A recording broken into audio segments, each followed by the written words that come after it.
association with Minds in so many different ways, because I feel like I can make a difference. The scholarship program that we set up, I feel like I'm really moving the needle. And there's other great scholarship programs out at Minds. I know, speaking to Hugh Harvey, the Harvey Scholars Program is outstanding. But I think it will, in the long run, it kind of inspired me that I can really make a difference in talking to the students and getting to know them a little bit. Hopefully I can impart some of my the mistakes I've made over the course of my career, some of the wisdom I've gained perhaps, maybe inspire them to do some things, and also hopefully inspire them too as they will be successful as they go forward in life, to figure out how do they give back, how do they pay it forward. And so I think it's going to be fun to be able to think like I can influence the careers of some young, bright people that are going to be getting a fantastic education. A number of people that help me in leadership over the years is many, and certainly a number of my Kiewit colleagues that came before me were great leaders. They all had different styles and different approaches, but I picked and chose out of what was going to work for me in being great leaders. But probably undoubtedly the biggest influence on me was my father, William, who was a senior leader at Kiewit, and his leadership style, maybe kind of depressionary guy, a little bit gruff perhaps, but very insightful and really a people guy. He understood that our business was a people business, and if we could inspire, motivate our people to do great things, they would do great things. And so I would credit my success at Minds and later was, again, I'd probably have to point to my father. He was the one that kind of pointed me to Minds. I always kind of knew growing up that I was going to be an engineer of some sort. He came across Minds as a course of his business and got me introduced to it, and I said, yeah, this could be a place for me. Now, it was hard. I had to study hard, work very hard to get through school, made some great friendships. I remember all those late hours in the dorm studying for that first calculus exam.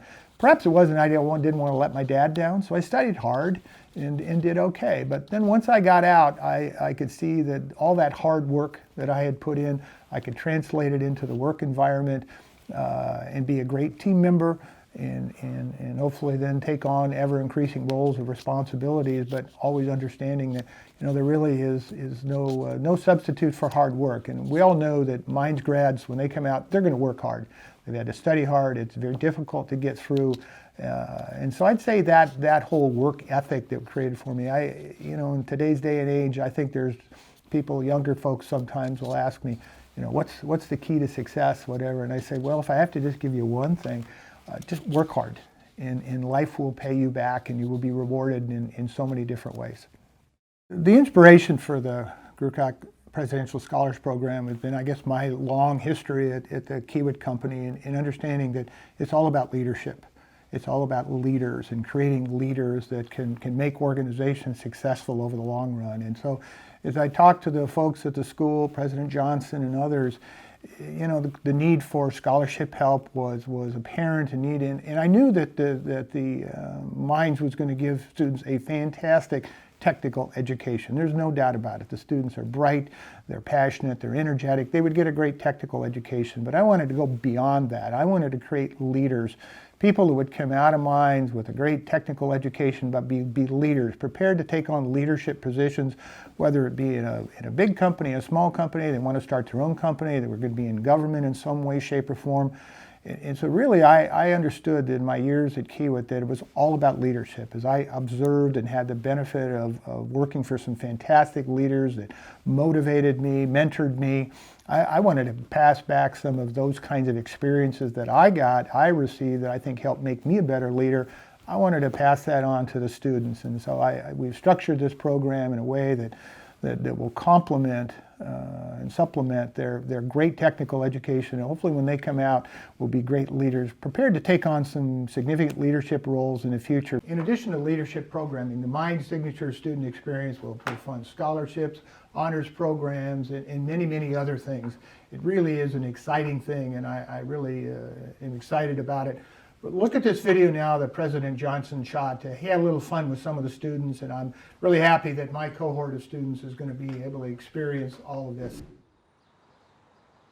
Here's the question, Mr. Grewcock, and I'll give you a little backstory. So clearly this is leadership.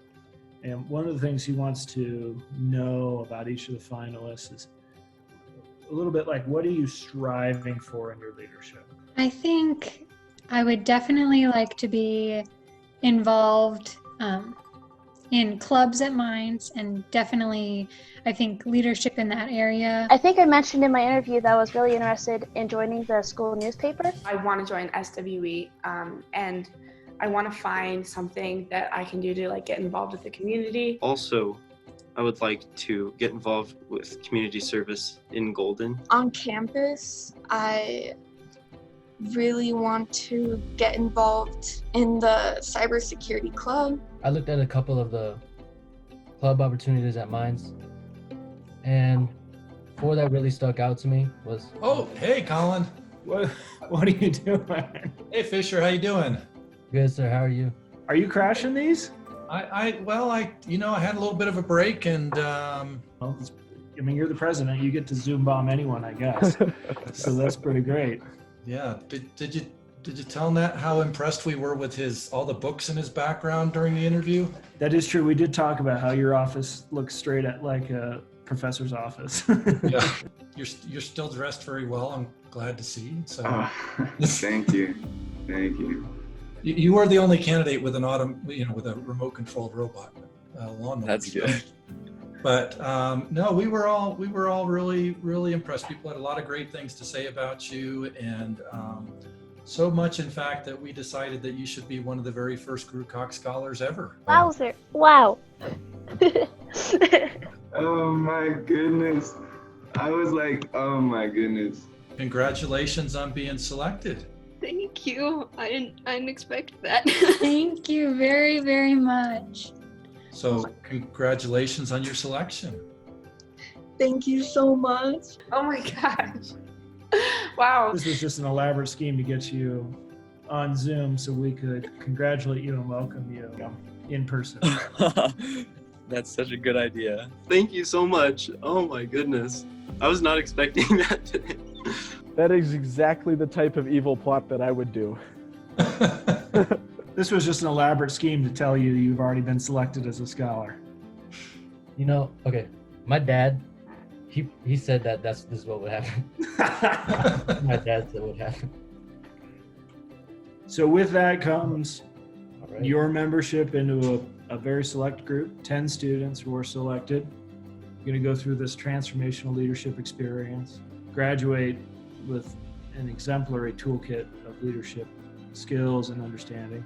And that comes with full tuition and fees for your studies at Mines across the board. How's that feel? I got it. What's up, Fisher? I got it. What? They gave it to me. What? Yeah. They gave it to you? Yeah. What are you I'm doing? filming you. You got it? Yeah. For sure? They told me. Yeah!